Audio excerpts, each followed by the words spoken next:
Bonjour à tous, c'est émission 68, Tête à Clash qui commence. Alors ça fait 6 mois qu'on ne s'est pas vu et vous constatez qu'on a changé de studio.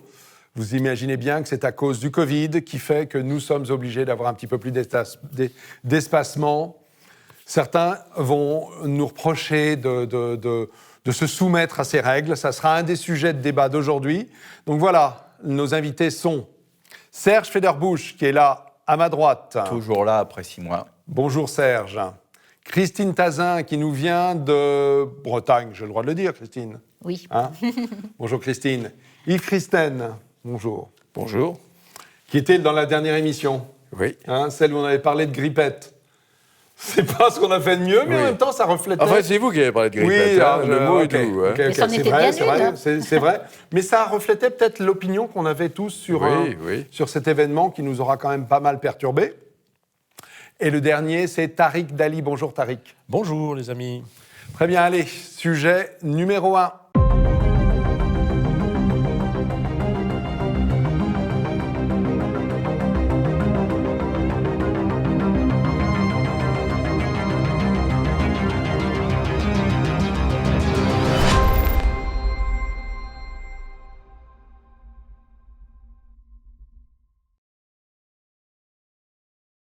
Sujet numéro 1, quelles sont les personnalités, quels sont les objets qui pour vous vont marquer cette époque, ce moment-là que nous vivons? Évidemment le masque, hein, mais je suis sûr que des personnalités ont gagné des points, d'autres en ont perdu. Allez, on commence par Christine. Bah, bien sûr. Hein? Personnalité, le professeur Raoult, l'objet, la chloroquine. Ah oui, la chloroquine. Et oui, fondamentale dans l'histoire, puisqu'on nous l'a interdite dès le 13 janvier, Ouais. alors qu'elle était en vente libre, Ouais. et alors qu'elle aurait sans doute sauvé 20 ou 25 000 vies si on avait soigné dès le départ. Donc c'est quelque chose de fondamental. À mon avis, c'est le scandale de l'année. Et je ne comprends pas que chaque jour, on ne martèle pas qu'il se passe quelque chose. Il s'est passé quelque chose d'extrêmement grave au niveau chloroquine, cette interdiction qui aurait pu sauver toutes ces vies. Et que faites-vous des études qui ont prouvé finalement que ça ne changeait pas grand-chose? Quelles études? Bah, Celle du Lancet, complètement non, bidonnée? dans celles qui ont été les méta-études, on va dire. Non, mais attends, les méta-études, sur toutes les études qui ont été faites, ils ont sélectionné uniquement celles qui étaient contraires à l'hydroxychloroquine et Ouais. ils les ont testées exactement comme il ne fallait pas, c'est-à-dire au lieu de l'utiliser au début des symptômes comme le préconise le docteur Raoult, le docteur Perron, ils l'ont utilisé une fois que les gens étaient hospitalisés et que ça ne servait plus à rien. Donc évidemment, ça ne pouvait pas servir, ça ne pouvait pas être utile. Par contre, tous les pays qui ont soigné avec l'hydroxychloroquine, que ce soit le Portugal, le Maroc, n'ont pas eu le nombre de morts qu'on a eu nous. Donc il y a quelque chose de grave. Donc pour vous, la personnalité qui ressort, c'est le professeur Raoult, à qui vous accordez votre confiance. Totalement, D'accord. entièrement. Et il Ok. est soutenu quand même par des gens qui ne sont pas n'importe qui, le professeur Perron, le professeur Toussaint, et beaucoup comme ça, qui ont des chiffres, qui ont une expertise, qui ont fait...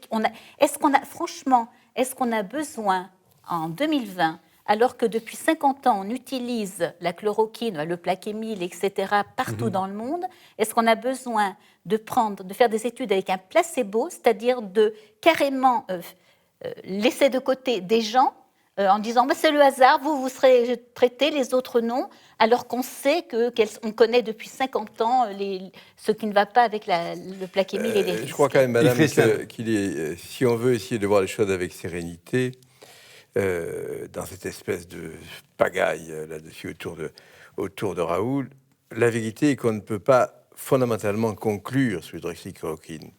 Parce que, comme vous l'avez dit, les études n'ont pas été faites.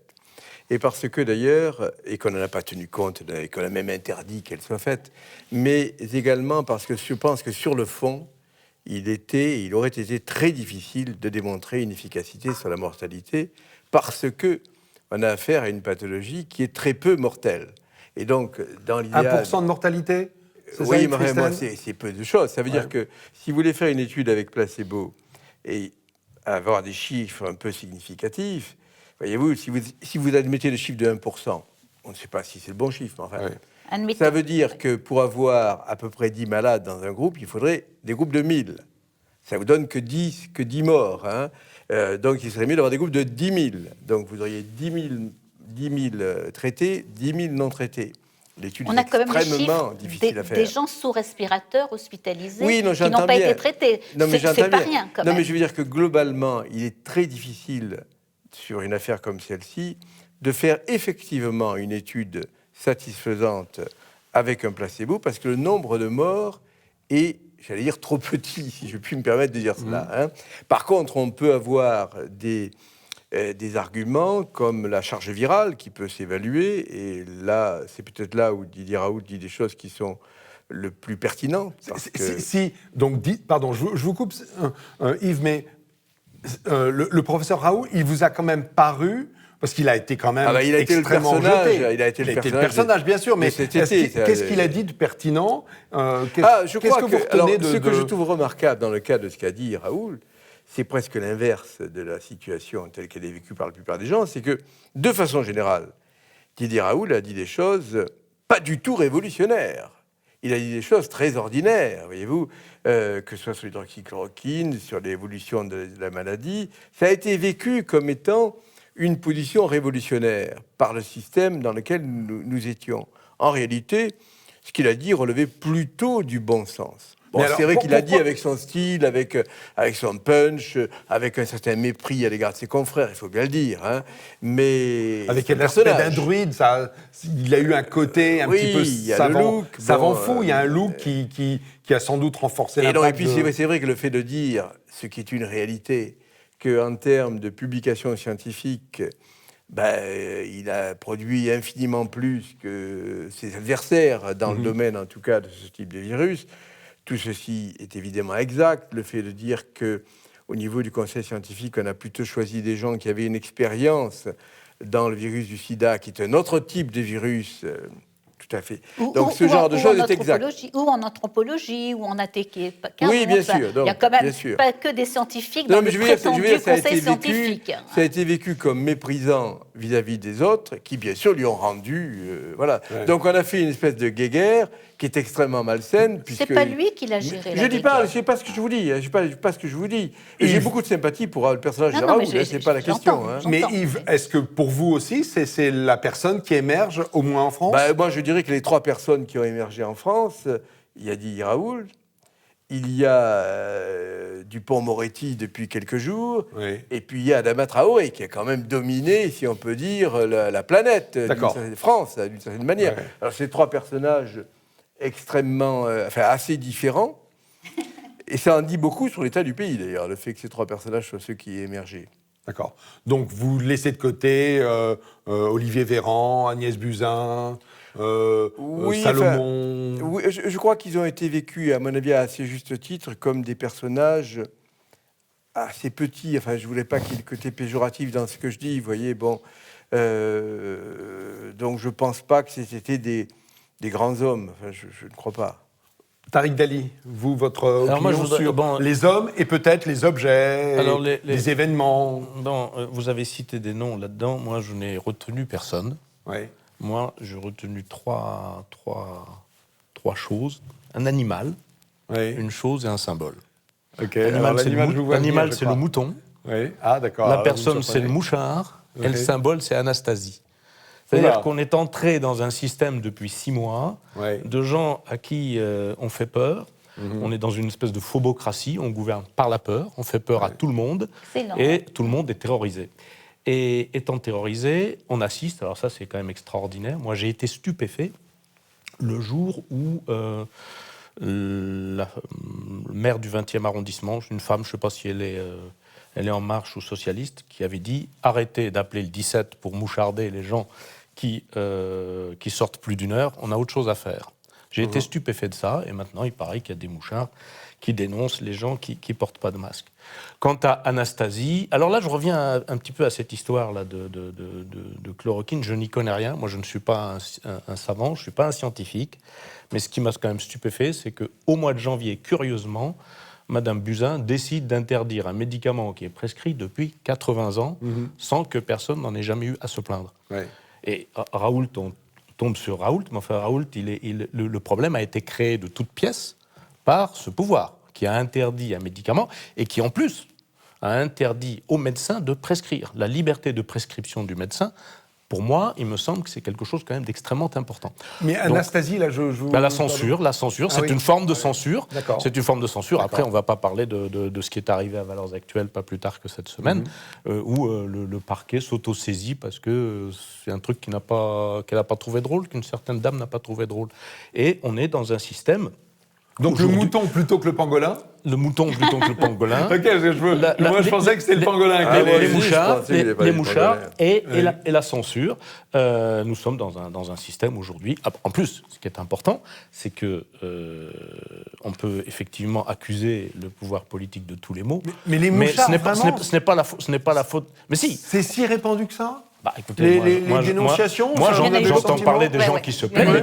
Je n'ai pas inventé. Je vous dis, j'ai été stupéfait le jour où le maire du 20e arrondissement a cru bon de dire arrêtez d'appeler le 17 pour dénoncer les gens qui sortent plus d'une heure. D'ailleurs, elle a été battue. C'était une espèce de transfuge socialiste. Voilà, je sais pas Elle a été battue. Enfin, peu importe. Mais voilà, je suis entièrement d'accord avec cette dame. Enfin, c'est hallucinant. Alors, j'ai l'impression, en réalité, j'irai plus loin que ce que dit Tariq, de vivre un cauchemar. Vous voyez, qu'on est dans une espèce de... Maintenant, il n'y a plus de frein, il n'y a plus de limite. Un cauchemar. Oui, un cauchemar. Les gens, on ne voit plus les gens. Enfin, si on nous avait expliqué ça il y a encore 6 mois, c'est quand même incroyable, on ne les voit plus dans la rue, pour des justifications qui sont scientifiquement très fragiles, parce que quand on voit le nombre de morts aujourd'hui ou le nombre de gens placés sous respirateur artificiel, c'est extrêmement faible par rapport à une population de 70 millions d'habitants. 30 000 morts, 30 661. Non, mais ça, c'est le passé. Mais depuis à peu près 3 mois, il y a à peu près 5 à 10 morts par jour pour une population de 70 millions d'habitants, pratiquement, avec des facteurs de comorbidité importants. C'est-à-dire que la plupart des gens qui meurent, en réalité, seraient sans doute morts pour d'autres raisons, ou ils meurent pour d'autres raisons, avec en plus le Covid. C'est-à-dire que pour quelque chose qui est devenu infinitésimal au sens propre, on met une muselière et on contraint toute une population. Et moi, je crois que l'homme qui émerge de cette situation aujourd'hui, il est mort il y a des siècles. Il s'appelle Étienne de la Boétie. D'accord. La servitude volontaire. Je crois qu'on est en plein cauchemar, c'est-à-dire que les gens vont au-delà très souvent. Alors, il n'y a pas que les mouchards. C'est-à-dire que moi, ce qui m'étonne le plus, c'est cette espèce de peur, la peur du gendarme, des 135 € d'amende. Bon, mais ça, c'est le mouton, ça. Bon, pas le mouchard. Ça, c'est bon, le mouton, mais oui, ça. mais justement, mais ça va bien au-delà, parce que les mouchards, il y en a encore, malgré tout, non, mais heureusement, moutons, très peu. d'abord. Mais les gens qui, soit par peur de l'amende, soit simplement par conformisme et par esprit grégaire, en fait, vont au-delà et approuvent et, en fait, font des remarques si par hasard tu ne portes pas de masque, même dans des lieux où il n'y a personne, pratiquement, où ils sont à 15 mètres de toi, eh bien, sont légion. Et on sent qu'il y a cette espèce de pulsion collective où, avec plaisir, finalement, avec bonheur, les gens abdiquent leur liberté au bénéfice d'une soi-disant sécurité, parce que dans une société qui est de plus en plus angoissante, eh bien, il y a des réflexes communautaires qui se développent, il y a des réflexes grégaires, et donc la joie qu'ils éprouvent à abdiquer leur liberté, c'est quelque chose de terrifiant. Il y a presque une forme de joie chez certains d'entre eux, en tout cas de satisfaction à finalement s'émasculer, de satisfaction à ne plus être libre. Et je pense que cette espèce de mise en garde qui a été lancée il y a quelques siècles à nos sociétés, que en fait la liberté c'est quelque chose dont le pire ennemi finalement ça peut être la démocratie, ça peut être le peuple dans son ensemble, bon, eh bien c'est quelque chose qui doit nous laisser très attentifs aujourd'hui. Bon, alors s'il y a une figure, je dirais, qui résume tout ça, c'est celle du préfet l'allemand. Alors lui, il coche toutes les cases. Bon, il a fait faire une il a fait faire une standing ovation. Alors, un point de détail. Rappelez que le préfet l'allemand, c'est le préfet de Paris. Voilà. Il a fait faire une standing ovation à 80-90% des conseillers de Paris pour Christophe Girard, qui aujourd'hui est sous le coup d'une accusation de viol avec le parquet qui s'est saisi de l'affaire. Ils se sont tous levés comme des pingouins à battre des mains pour cet individu, d'accord ? Il n'est jamais en retard d'une répression débile. Il qualifie juridiquement les quartiers où au départ il fallait porter le masque, par exemple, quartier asiatique à Paris. Qu'est-ce que ça veut dire le quartier asiatique ? C'est du racisme pur et simple, vous voyez ? Bon, donc en même temps, on a affaire à des gens qui sont dans en fait, c'était lui qui avait gazé et LBDisé, dans la foulée de Castaner, autant et plus, autant qu'il le pouvait. Ouais. Donc, il est le symbole, finalement, de cette espèce de dérive autoritaire qui, moi, en tant que citoyen parisien, m'inquiète au plus haut point et qui est en train, avec la complicité, évidemment, sous la houlette de Macron et d'Hidalgo, de tuer la ville. Parce que cette ville qui était la ville de la liberté, la ville lumière, la ville où les gens, justement, se dévoilent, se révèlent, eh bien, c'est en train de devenir une espèce de zombieland. Bon, et donc, je crois qu'il faut être extrêmement à la fois attentif et inquiet, surtout de la vitesse de la détérioration de ce processus. Parce qu'on n'imaginait pas, il y a 6 mois, en être là aujourd'hui, mais où on sera-t-on dans 6 mois? Alors, soit les gens se réveillent et se révoltent, un jour, j'espère que ça arrivera, soit ça ira de pire en pire. Se révoltent contre les contraintes, mais bien sûr. contre Alors, avant de venir ici, je roule à scooter. Avant de venir ici, figurez-vous que Porte d'Italie, la police arrête les gens à scooter, d'accord, qui roulent à scooter avec un casque, parfois intégral, mais sans masque. C'est-à-dire que, non mais vous voyez où on en est. Vous voyez où on en est. On met des amendes à des gens qui ne peuvent contaminer personne et qui roulent à 60 ou 70 à l'heure en moyenne, n'en déplaise aux règlements absurdes. Donc, voilà. Mais est-ce que ça, c'est pas au contraire la preuve qu'il y a eu des cafouillages, puisque en gros, on a dit les joggers et les vélos doivent porter le masque, et ensuite on a dit qu'ils ne pouvaient plus le porter, et finalement, moi qui roule comme vous à scooter, j'ai été persuadé que nous faisions partie de la fournée des vélos et des joggers. On n'avait pas besoin... Justement, il faut être manifestement. 135 €. Donc j'ai failli avoir une amende de 135. En fait, surtout qu'ils étaient Porte d'Italie, donc faites très attention. Okay. Bon. Donc en fait, pourquoi ils font ça? Mais pour faire oublier leurs errements passés, leurs erreurs. C'est-à-dire qu'on détourne l'attention de toutes les impérities qui ont eu lieu, parce que le vrai problème dans le traitement de cette crise, il y a eu effectivement une crise sanitaire en mars-avril, personne ne peut le nier, mais pourquoi elle a été si mortelle? Parce qu'il n'y avait pas suffisamment de respirateurs pour les gens réellement malades. Pas de masque à l'époque, déjà. Oui, puis mais le masque, à la limite, il n'était pas beaucoup plus efficace à l'époque qu'il l'est aujourd'hui. Mais il y a peu de gens malades, il y a peu de gens gravement malades. Ces gens, il faut les prendre en charge et les mettre sous respirateur dans les services d'urgence. Il n'y en avait pas suffisamment pour des tas de raisons, et en particulier parce qu'on a empêché le secteur privé d'intervenir alors qu'il aurait pu, pour des raisons idéologiques et corporatistes, intervenir beaucoup plus largement. Et donc là, il y a crime, d'une certaine manière, crime collectif, mais là, à ce moment-là, il y a eu effectivement de graves erreurs qui ont été faites. Et pour dissimuler le tout, et pour dissimuler aussi l'ampleur de la crise économique dans laquelle elle est entrée, eh bien, on lance des leurres, des subterfuges. Pourquoi pour dissimuler? Mais parce que pendant que les gens pendant que les gens, mais parce qu'ils sont responsables de la crise très largement. S'il y avait eu ces respirateurs, s'il y avait eu un dispositif pour prendre en charge les malades comme il y avait à Singapour, à Hong Kong, il n'y aurait pas moins 13 ou moins 14% de PIB aujourd'hui. Je comprends bien ce que vous dites. Je crois quand même qu'il y a un piège sur lequel je voudrais attirer l'attention de nos amis. C'est que il est clair que le gouvernement, d'ailleurs les médias, beaucoup d'autorités, entre guillemets, n'ont pas fait ce qu'ils devaient faire, n'ont pas fait les choses comme ils auraient dû faire, et tout ce que vous dites est vrai. Il n'en est pas moins vrai qu'il y a quand même un virus qui se promène. Au jour d'aujourd'hui, on n'en connaît pas la dangerosité, parce qu'effectivement, les gens sont positifs, mais ils ne sont pas malades. Donc, néanmoins, ce n'est pas parce que le gouvernement est fautif qu'il ne faut pas essayer de se protéger. Vous voyez, on peut très bien penser que le gouvernement mérite tous les reproches que vous faites, le gouvernement, le préfet, etc., avec des maires d'un tas de gens. Pour autant, ce n'est pas une raison pour être imprudent. Vous voyez, de la même manière que, par exemple, on sait très bien qu'à l'époque de la Seconde Guerre mondiale, Hitler était très hostile à la cigarette et au cancer. C'est pas parce que si vous êtes hostile à Hitler, vous n'êtes pas obligé de fumer une cigarette pour attraper un cancer. Vous voyez ce que je veux dire? Mais la question, elle est gouvernement et essayer quand même de se protéger contre des risques qu'on ne connaît pas. Serge a dit quelque chose d'important. Tariq, allez-y. Serge a dit quelque chose d'important. Il a dit que c'est quand même eux qui ont mis l'économie par terre. On n'a jamais vu une récession. Attendez, des virus, vous avez dit, il y en a aujourd'hui, mais il y en a toujours eu des virus. Est-ce qu'on est obligé de mettre l'économie par terre comme ça? C'est le cas dans le monde entier. Justement, avec toutes les démocraties européennes. Il y a deux choses. D'abord, ça vaudrait le coup de s'interroger sur, effectivement, cette généralisation des confinements. Mais ce qu'on sait aussi, c'est qu'en France, ça a été beaucoup plus sévère, beaucoup plus difficile. Et on est très T'arrives restrictif. par rapport à Ça- l'Italie où des quartiers entiers, Non, bon, on a j'en jamais- reviens, c'est pas ou la vrai. Chine où les gens ne pouvaient pas sortir de chez eux, La où Chine, on murait leur la Chine, dans voilà, une seule parce région. qu'on est en train En nombre de morts, d'accepter. on est les premiers au niveau mondial Non, par rapport. non, c'est la Belgique.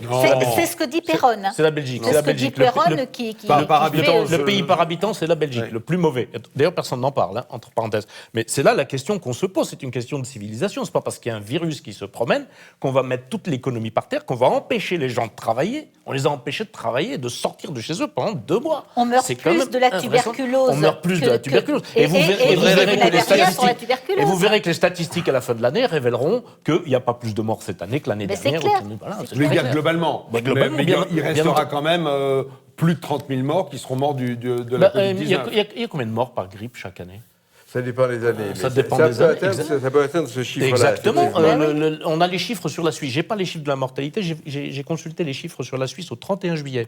Au 31 juillet, il y avait moins de morts en 2020 qu'en 2019 et surtout beaucoup moins qu'en 2015 où il y avait eu effectivement une épidémie de grippe qui était un peu plus violente que Oui, mais d'habitude. même la Donc question voilà. que j'évoquais, c'est sur la question particulière, par exemple, du masque, qui entrave effectivement notre liberté. Je pense que ce n'est pas parce qu'on considère que le gouvernement s'est planté et a créé probablement une crise économique importante qu'on doit se dire ne prenons pas le masque pour montrer qu'on est contre le gouvernement. C'est- Bah, c'est pas Je pareil. voudrais c'est- répondre à ça c'est juste pas pareil. Il y a une en un mot. manipulation Serge, quand même. Serge, et Serge sera le juste en dernier un à mot, intervenir. Non, On mais va- c'est on pour va- répondre. Bon, notre quart qu'on d'heure. se protège, très bien sur le principe. Oui. Mais c'est comme les armures, à la limite, il ne faut pas être en retard d'une guerre. Les armures qui étaient beaucoup trop lourdes face à des gens qui étaient déjà de la cavalerie plus Oui. légère, qui ont gagné très rapidement ensuite la Azincourt guerre. Et et la compagnie. France a été Oui. largement défaite par ce genre de pratique. À plusieurs reprises, hein. Voilà. Et donc on se protège très bien, mais qu'on se protège avec les bons instruments. Le bon instrument aujourd'hui, c'est les gens qui présentent des symptômes, d'accord, quand ils sont vraiment malades, eh bien qu'on puisse les traiter, les mettre à l'isolement et les mettre sous respirateur artificiel quand ils sont en détresse respiratoire. Il faut des armes qui soient ciblées. On ne va pas prendre un marteau pour tuer une mouche et puis casser l'économie Sauf avec. qu'un respirateur, ça se fabrique pas comme ça. Mais avec un attendez, crème. maintenant, Non, alors qu'on n'en ait pas eu suffisamment, ce qui n'était pas forcément le cas, parce qu'il y en avait dans le secteur privé, en nombre suffisant, d'accord. Bon, on peut éventuellement se poser la question en mars, mais si au bout de 6 mois, on oblige tout le monde, d'accord, à mettre des masques, et on fout l'économie par terre dans des tas de secteurs, parce qu'on n'est toujours pas, au bout de 6 ou 7 mois, capable de fabriquer des respirateurs, moi je dis qu'il n'y a plus d'industrie en France. Donald Trump, que tout le monde conspuche chez les bien-pensants, la première chose qu'il ait faite quand l'épidémie est apparue, c'est signer un décret présidentiel pour obliger General Motors et un certain nombre de fabricants industriels à produire des respirateurs. C'est ce qu'on appelle la mise en économie de alors, guerre, Voilà. exactement. Et donc Voilà. c'est ça qu'il faut faire et qu'on aurait dû faire maintenant C'est depuis ce qu'on aurait 6 dû mois. faire depuis le premier jour. Serge, merci, parce qu'on anticipe sur le deuxième sujet. Donc, je vous propose de nous retrouver dans quelques secondes pour le deuxième sujet, où on va revenir sur le futur de la crise et les conséquences économiques, sociales, politiques de cet événement majeur. À tout de suite.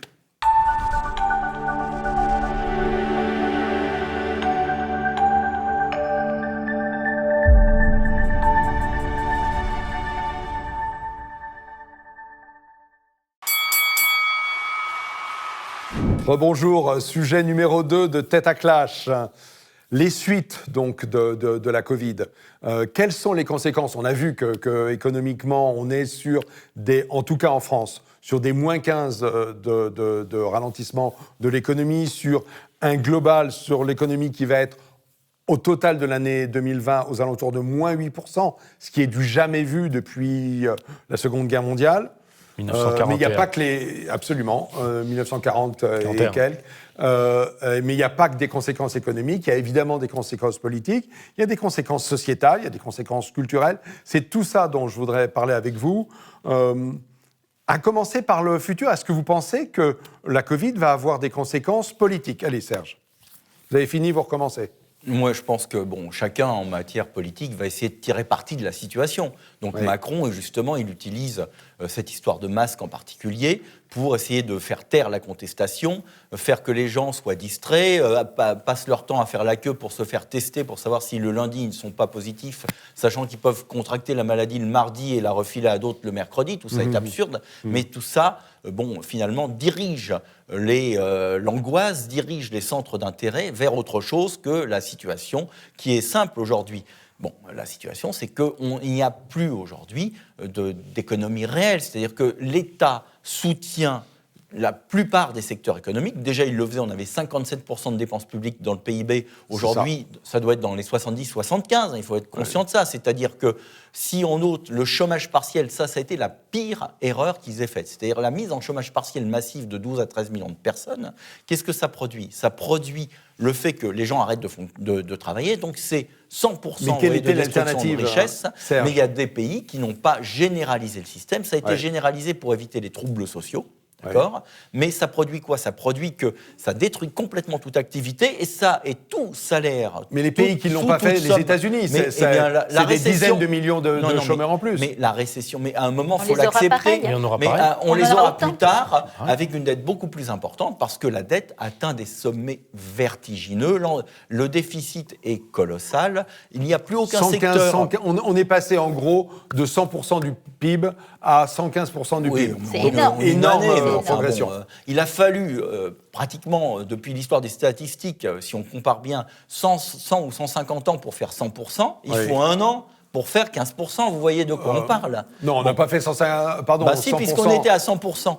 Oui, mais 100%, ça vient de... Les premiers déficits, c'est Raymond Barre. Non, mais il y avait... 78. Non, oui, mais on était autour de 20%. Il y avait quand même 30%. On était autour de 20%. La dette publique, elle existe depuis longtemps. Non, mais vous voyez qu'on est dans des échelles complètement différentes. Donc, il y a une erreur de ce point de vue-là, parce qu'on a voulu protéger, ils ont voulu se protéger politiquement, mais ils arrosent partout, le spectacle vivant, l'automobile, enfin n'importe quel type d'industrie. Selon vous, il faudrait rien faire de tout ça ? Non, mais je crois qu'il aurait d'ailleurs d'abord fallu éviter d'avoir ce confinement total et puis ses conséquences économiques en ayant des mesures moins dures, en ne forçant pas les gens à ne pas travailler. Et ensuite, évidemment, on n'aurait pas eu de toute façon à se poser la question de l'indemnisation. Parce que là, ils arrosent pendant 2 ans. On voit que toutes les mesures, par exemple, aide à la presse, Macron décide d'une aide à la presse de 2 ans. Mais 2 ans, c'est quoi ? C'est 2022 ? Bah tiens, qu'est-ce qui va se passer en 2022 ? Des élections présidentielles avec une presse qui va être bien gentille. Bon, dans tous les domaines, c'est le chômage partiel, ça va durer jusqu'en 2022, tout est comme ça. Et puis ensuite, on s'en fout. Donc je crois que le système est acculé désormais à un péril mortel. Et qu'est-ce qui va se passer ? Pourtant, les équilibres politiques, quand on les voit dans les sondages, ils ne sont pas tellement modifiés. Mais ça, c'est une vraie parce question. que les gens sont subventionnés. Parce que alors, justement, il y a plein de gens qui ont trouvé le confinement très agréable, vous savez, il ne faut pas se leurrer. Ils étaient pour beaucoup en province, dans leur jardin, ils étaient payés à ne rien faire ou à télétravailler plus ou moins, et ça continuait comme ça. Le chômage partiel, ce n'était pas désagréable pour beaucoup. Franck, vous avez posé une vraie question. Bon, sur l'économie, tout a été à peu près dit.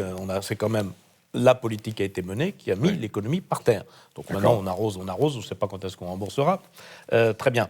Mais sur le plan politique, il y a aussi quand même une conséquence ahurissante. C'est que voilà un régime politique qui séquestre sa population, qui l'empêche de travailler, qui ruine complètement le pays, et vous avez entendu l'opposition. Nous sommes dans un système de parti unique, c'est-à-dire l'opposition ne trouve pas le moyen de s'opposer, ne conteste pas. On est dans un système de démocratie populaire. C'était comme ça à l'époque. Il y avait, comme en RDA, il y avait quelques petits partis satellites du Parti communiste qui surtout ne remettaient pas en cause. Vous êtes à ce point-là ? J'en suis à ce point-là. Le Rassemblement national reste... vous l'entendez, est-ce que vous l'entendez, le Rassemblement national, il sort un truc sur l'insécurité de temps en temps, mais est-ce qu'il a contesté la politique qui a été menée ? Est-ce qu'il a contesté la mise à mort de l'économie ? Est-ce qu'il a contesté la séquestration totale pendant 2 mois ? Non, rien. Ça veut dire qu'il est d'accord. Pas spécialement. J'en suis à le supposer, j'en sais rien, mais... Je pense qu'ils Donc vous pensez que les grands équilibres vont être plutôt renforcés, on va dire, ces décisions vont renforcer le pouvoir Moi, je vois, je vous actuel. dis, pour moi, le modèle, c'est la RDA. Vous avez le SED, Parti Socialiste Unifié. Honecker, c'est Macron. Et à côté, c'est le SED. Okay. À côté, vous avez une CDU. Et qui ne remet pas en cause, ça, disons que c'est les Républicains. Vous avez un parti agrarien, c'est comment il s'appelle C'est Mélenchon. C'est le Rassemblement National. Et vous avez Mélenchon qui n'existait pas puisque c'était eux. Enfin voilà, mais on est dans ce système, c'est-à-dire on ne conteste pas. On est dans un système, j'appelle ça la phobocratie, le gouvernement par la peur, tout le monde a peur. Et politiquement, c'est exactement ça. Voilà, on est C'est- Christine. Je crois que justement, si on n'entend pas l'opposition, c'est qu'on est entré dans une ère de dictature absolue et de politiquement correct qui a imposé sa voix, sa De vue. dictature. Qui a le sentiment de vivre en dictature en France? Ouais. nous, Non, mais on a parlé. être séquestré pendant 3 mois. Non, mais pas seulement. Les médias imposent le politiquement correct. Il suffit de voir le dernier scandale avec Obono et puis Valeurs Actuelles, qui dit bien à quel point, justement, on est dans une dictature de la pensée, telle que je pense que l'opposition politique, le Rassemblement national, entre autres, ne sait plus se positionner parce qu'il a une peur bleue qui est à nouveau des morts et qu'on lui dise c'est votre faute si les gens ne sont pas masqués. Donc, ils hurlent avec les loups parce qu'ils ont peur, parce que le poids du politiquement correct est aberrant. J'ai pris un taxi ce matin et le chauffeur de taxi me disait Valeurs Actuelles, je ne connaissais pas, mais j'ai cherché, j'ai vu qui c'était. Et en fait, j'ai compris qu'il a vu effectivement tout ce que tout le monde dit, donc il a fallu que je repousse un petit peu, que je remette les choses en ordre. Mais c'est terrible. En plus, c'était un monsieur qui disait mais moi je cherche, j'essaie de ne pas me contenter d'eux. Mais il y a une peur bleue, c'est-à-dire que les gens sont tellement déconsidérés par la réputation, par les voix, par les journaleux qui sont, parce qu'on ne peut plus dire autre chose, les journaleux, leurs invités qui sont majoritairement pour Macron et qui défilent sur les plateaux télé, on a peur. On a parlé de Traoré, ce phénomène-là est terrible. Est-ce qu'on peut parler de changement dans la vie pratique? Est-ce que pour vous, cette période, elle change quelque chose, Totalement. Christine? Totalement. Qu'est-ce qu'elle change? Totalement. On est arrivé dans une période où la liberté d'expression est en train de mourir d'une façon dramatique. Donc vous pensez, vous, que vous êtes muselé? Alors, moi, peut-être pas en tant que telle, parce que j'ai ma liberté et que je suis retraitée, Oui. mais les gens qui sont en activité, qui ont des commerces, qui sont en contact avec les autres, ils sont forcément muselés, ils ne peuvent plus dire ce qu'ils pensent, ils ne peuvent même plus agir comme ils le pensent. Est-ce qu'un chef d'entreprise actuellement qui dit « Attendez, avec le masque, vous m'empêchez de bosser, vous m'empêchez de faire un chiffre d'affaires », est-ce qu'il a le droit de dire non? Non. Et s'il le fait, il va se retrouver avec une plainte, mise en danger d'autrui. On est quand même dans un système terrible, mais vraiment terrible. Quand vous voyez, vous dites un mot de travers, vous êtes raciste, et d'un seul coup, les réseaux sociaux sont sur votre dos, et vous êtes obligé de licencier des gens qui ont dit un mot de travers. Yves, certains disent en fait qu'on est surtout en train de changer d'habitude. Et que finalement, on va apprendre à travailler avec un masque, on va apprendre à communiquer avec un masque, et finalement, la vie va reprendre son cours, les théâtres vont réouvrir, on retourne au cinéma. Alors, je ne sais pas si la vie reprendra son cours. Je crois quand même que... Moi, je ne crois pas que les Français soient terrorisés. Je pense qu'il y a une certaine plasticité et il ne faut pas confondre tout. Il y a des problèmes concernant la liberté de penser, le terrorisme intellectuel, qui ne datent pas du masque, d'ailleurs, qui datent de l'intérieur. Et c'est une réalité, c'est clair.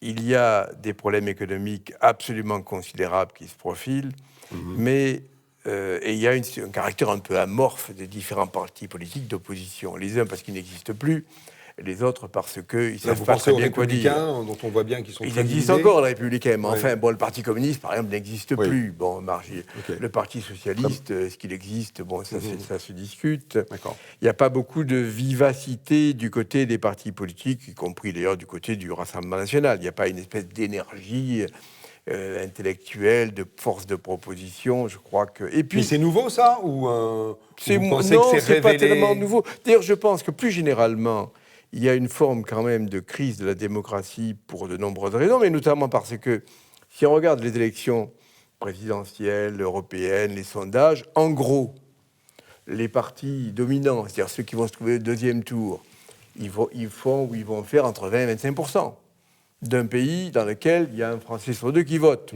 Un peu plus pour les présidentielles. Ça veut dire que le type qui est élu président, il représente 10-12% de la population. C'est extraordinairement bas quand même. Hein. Et si on prend Macron, à travers les crises, gilets jaunes, les retraites, coronavirus, en gros, les 3/4 de la population sont contre. Ceci étant dit, si quelqu'un d'autre était à la place de Macron, et je ne parle pas de Marine Le Pen, qui sont challenger, il y aurait au moins autant contre. Vous voyez ce que je veux dire?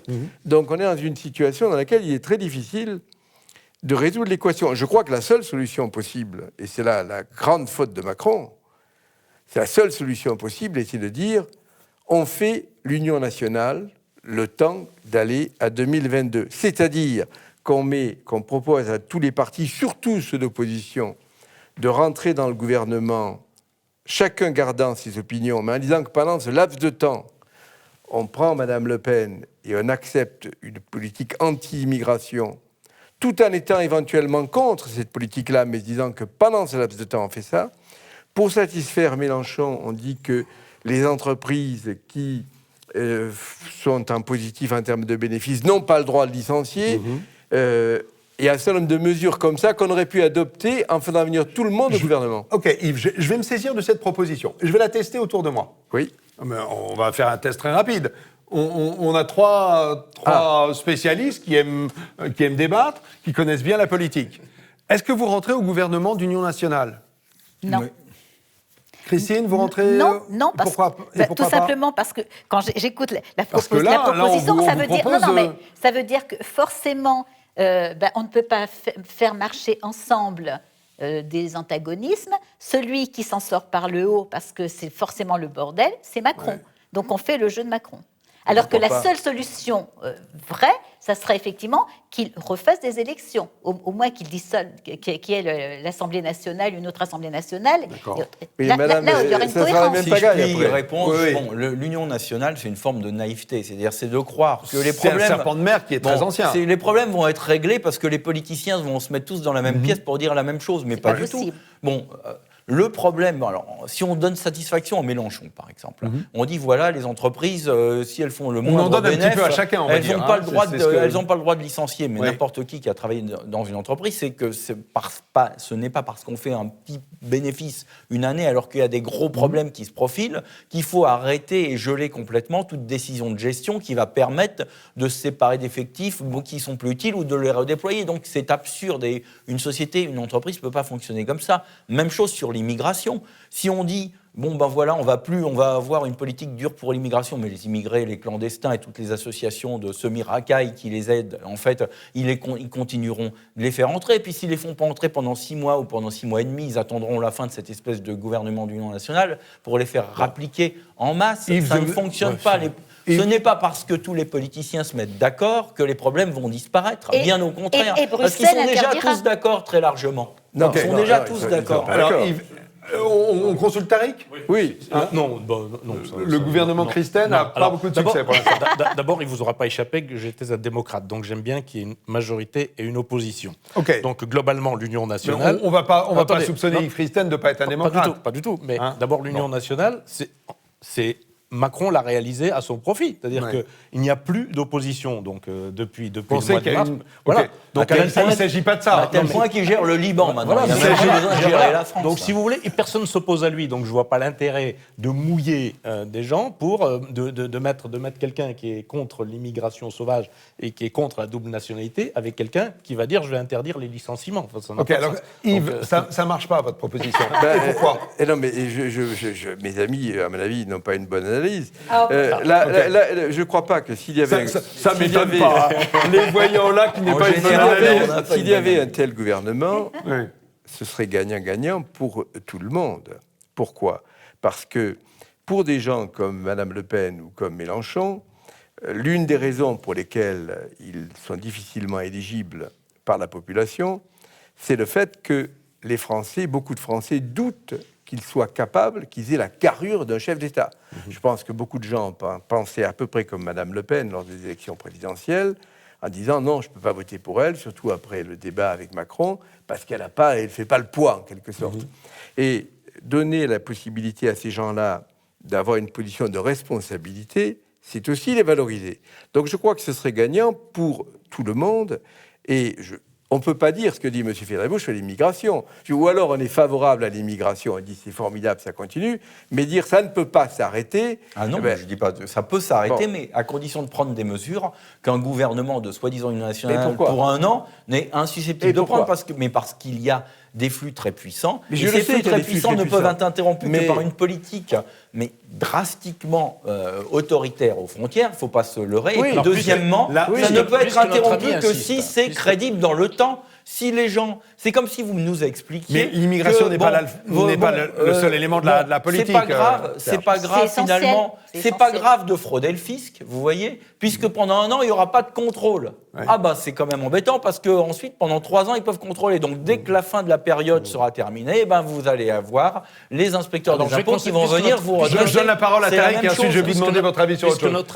Puisque notre ami insiste, Tariq Dali. on pourrait envisager effectivement un gouvernement d'union nationale sur un sujet. C'est-à-dire qu'il y a une menace quelque part, c'est ce qui se passe en temps de guerre. Le sujet, c'est Une la menace- France.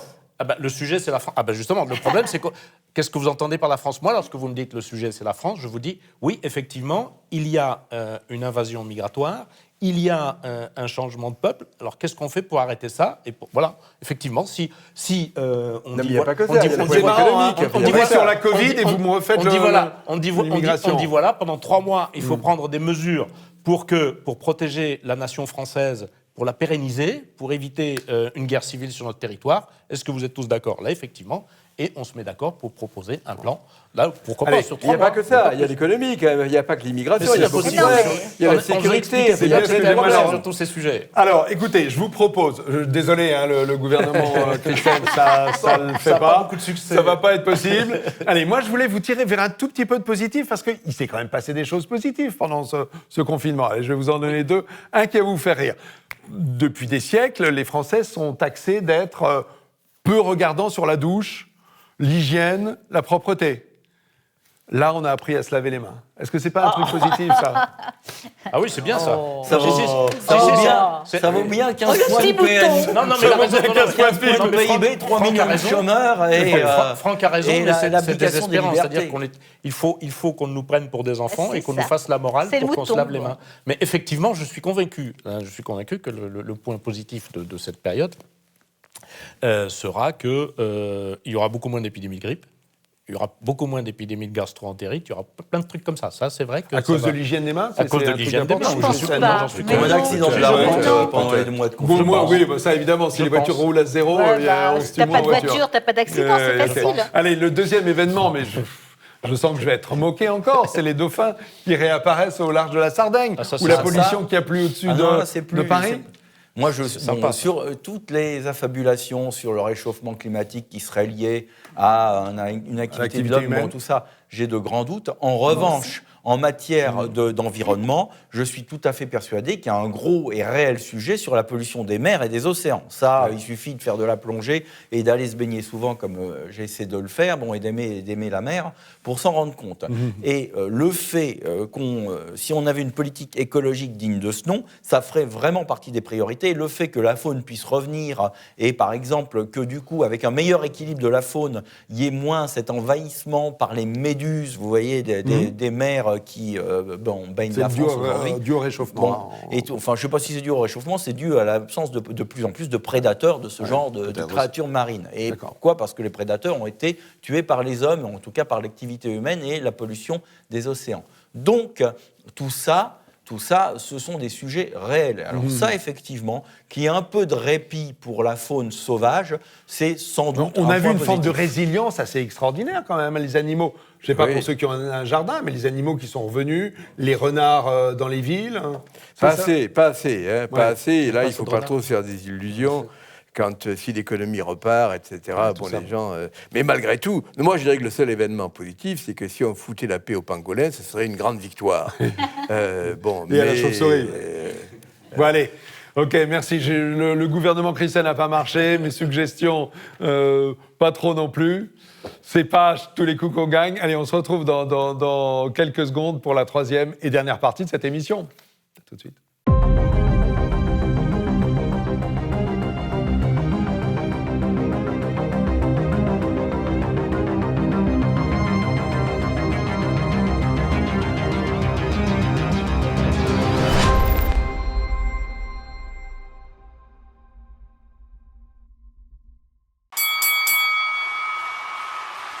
Bonjour, troisième et dernier sujet de Tête à Clash.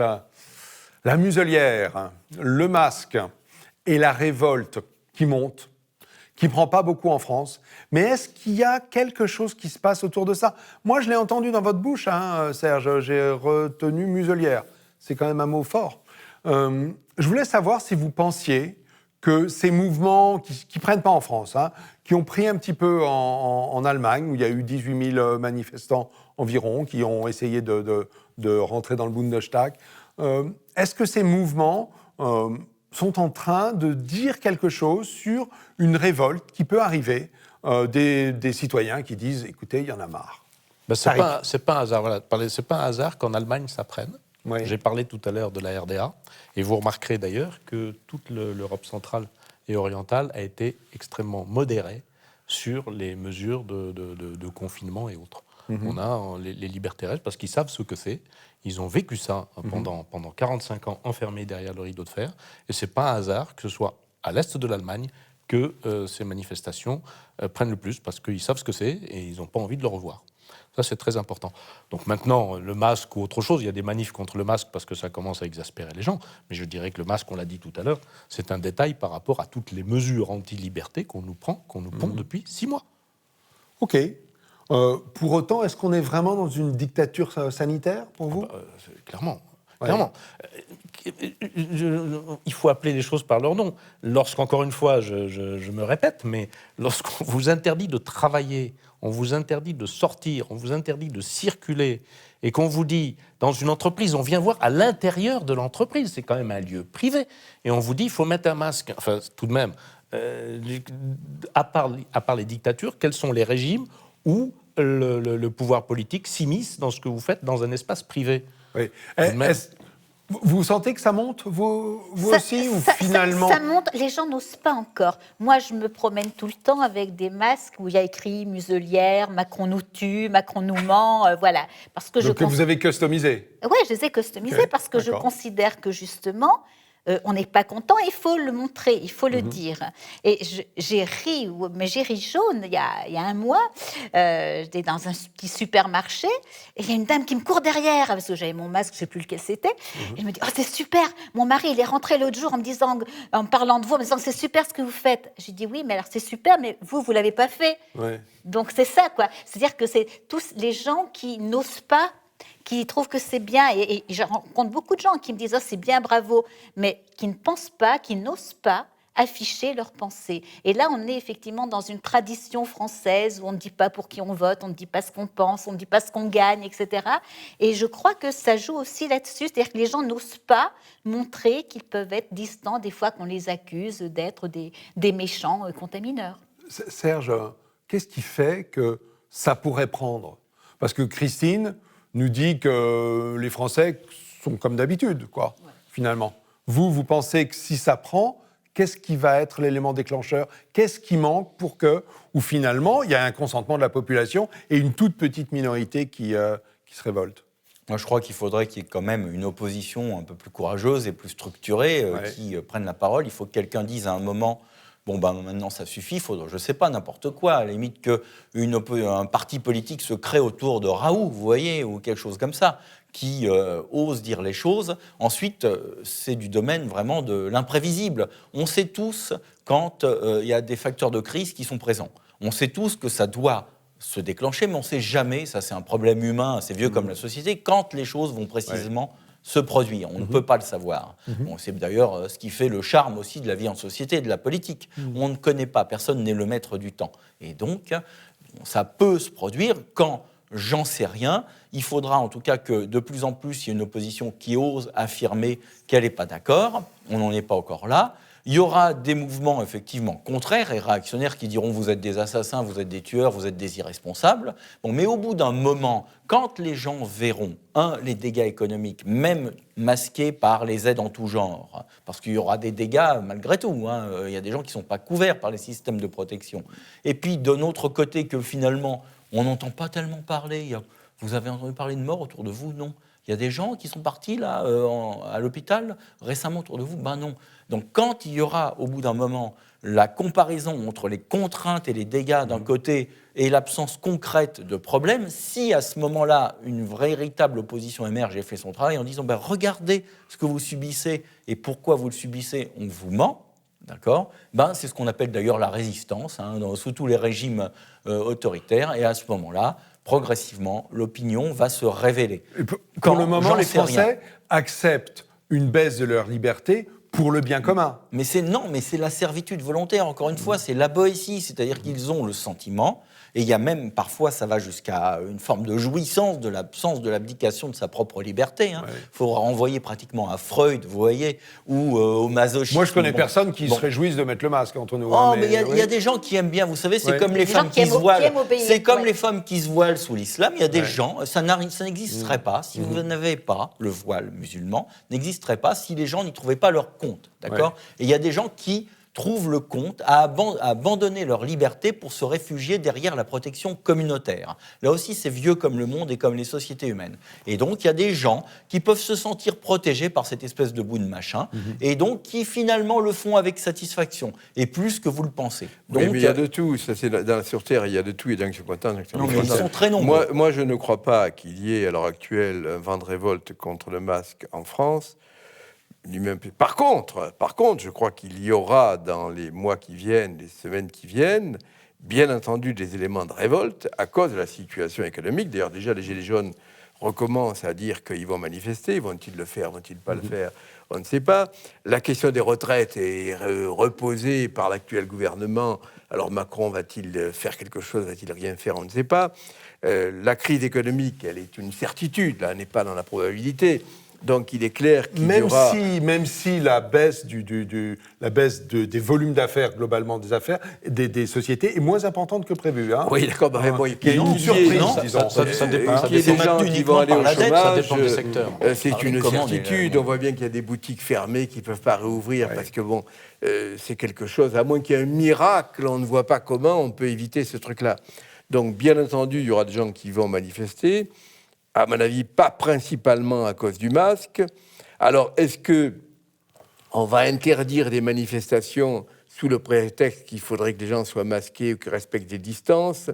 Ça posera un problème, parce qu'on a quand même autorisé un certain nombre de manifestations, y compris de gens illégaux en France, autour de M. Traoré, etc. Donc, ce sera difficile d'interdire toutes les manifestations. Il y aura donc un vent de révolte. À mon avis, il ne sera pas principalement dirigé sur la question du masque. C'est presque ce qu'on dit là sur la restriction des libertés est plutôt une question philosophique d'intérêt intellectuel qu'une question pratique pour la plupart des gens de notre pays. En tout cas, c'est comme ça que je vois les choses. D'accord. Je crains qu'il n'ait raison. C'est-à-dire que je ne pense pas qu'il y ait de révolte rapidement, prochainement, mais effectivement, la crise économique qui vient et qu'on essaie de masquer va être très sévère. Donc, et ce que je crains, c'est qu'effectivement, toutes ces mesures soi-disant de protection de la santé publique ne soient destinées à préparer l'opinion à justifier des interdictions de manifester, des interdictions de rassemblement et de choses comme ça, parce qu'ils sont convaincus qu'effectivement, ils sont convaincus. Parce que je reviens à cette histoire de servitude volontaire, excusez-moi, j'ai un tropisme c'est pas mal qu'on cite la Boétie ici. J'ai un tropisme Europe centrale. J'ai obtenu, avec ces événements, j'ai obtenu une réponse à une question que je me suis posée pendant des années.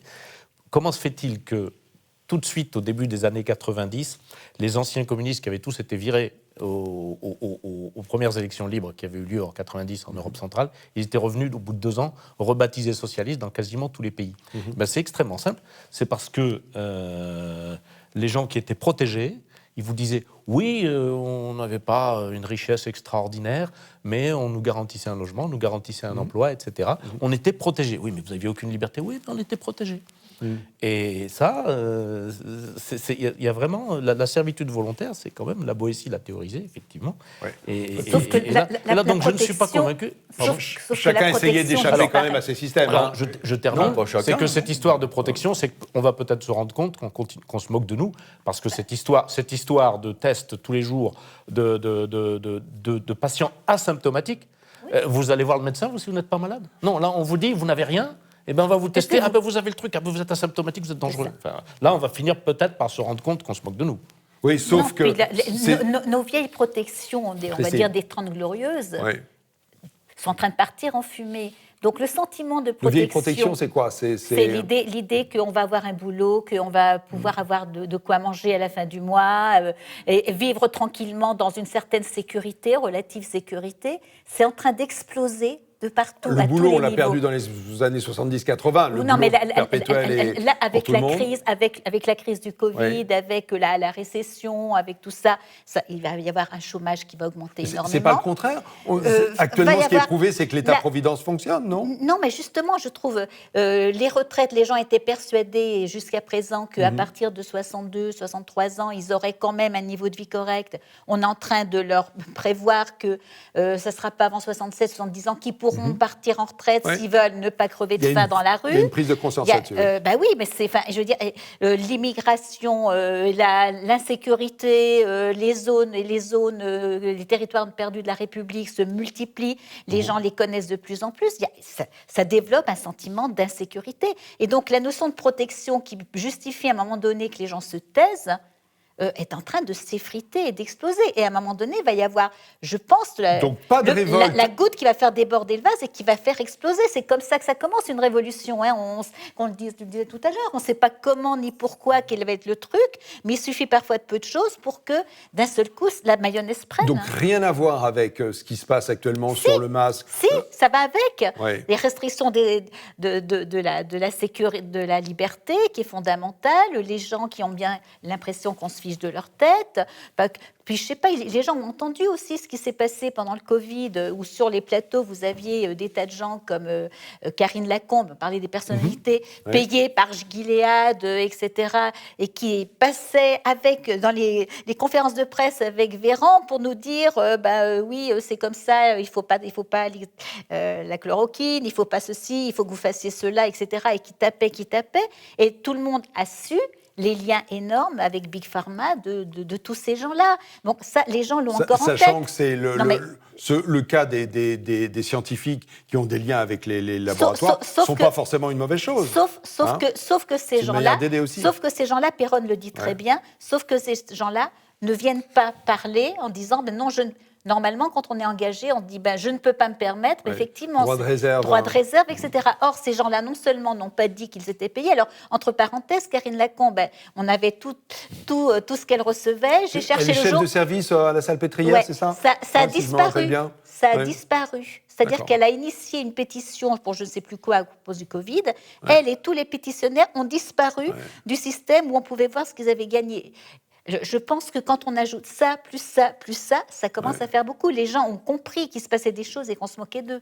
Je pense que le système tient. Serge, vous serez le dernier à intervenir. Le système tient par la planche à billets, par la monnaie de singe, parce que derrière la dette, aujourd'hui, il y a la Banque Centrale Européenne qui imprime de la monnaie pour permettre à toutes les oligarchies européennes de s'en sortir. C'est pas caché. Voilà. Bon, c'est pas caché, ils sont de plus en plus obligés de l'assumer, d'ailleurs, au mépris total de tous les traités qu'ils ont signés et de toutes les déclarations pendant 20 ou 30 ans pour dire, voilà, l'Europe sur l'orthodoxie et la grande monétaire. Voilà. Donc là, ils sont assis là-dessus et ils sentent bien qu'ils sont en péril mortel pour eux et leurs privilèges et leurs avantages, et donc ils sont assis là-dessus et on fait marcher la planche à billets. Le problème de la planche à billets, c'est que ça a dératé, ça ne sert pas tout le monde de la même manière. Et moi, ce que je crois qui peut se passer, finalement, c'est un peu ce qui s'est passé au moment des printemps arabes en Tunisie. Vous voyez ?